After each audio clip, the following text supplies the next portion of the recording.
Last night you probably checked the time when you couldn't sleep. You looked at the clock, you did the math. 6 hours left, 5 hours left. You called it insomnia. But the real answer is far stranger. You weren't broken. You were doing something your ancestors did every single night for 200,000 years, and somewhere along the way, you were taught to be afraid of it. Here is the moment. It's 2 a.m. You're wide awake. The house is silent. Your phone glows next to you, and you resist picking it up because you know what happens if you do. Your heart starts to tighten a little. Why am I awake? What's wrong with me?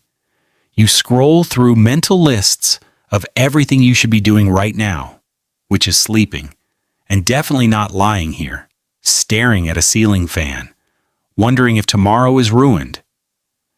Here's the strange part. For most of human history, that exact moment would not have alarmed anyone. It would have been expected. It would have been Tuesday. Your brain runs on rhythms older than clocks, older than electricity, older, even, than agriculture. And one of those rhythms is sleep. Not the 8-hour block you've been told to defend like a fortress, something looser, something split. Roger Ekirch, a historian at Virginia Tech, spent over a decade digging through pre-industrial court records, diaries, and medical texts. He wasn't looking for sleep patterns at first. He stumbled onto them. Again and again, ordinary people in the 1500s and 1600s wrote about first sleep and second sleep, 2 separate stretches of night rest with an hour or 2 of quiet wakefulness in between. Nobody called it insomnia. Nobody panicked. They got up, tended the fire, talked with a spouse, prayed, or just lay there in the dark, thinking. Then they went back to sleep until morning. Think about that. An entire continent of people for centuries woke up in the middle of the night on purpose, or at least without dread. So what changed? Light changed. Cheap, abundant, artificial light.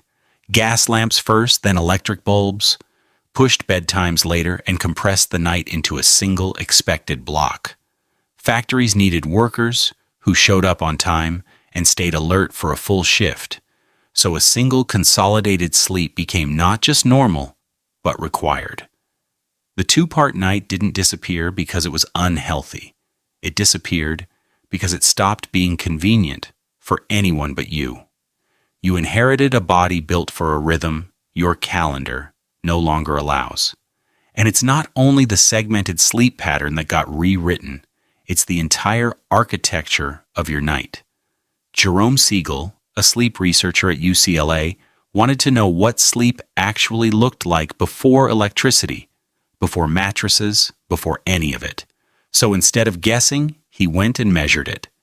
His team studied 3 modern hunter-gatherer and forager societies still living without artificial light: the Hadza of Tanzania, the San of Namibia, and the Tsimane of Bolivia.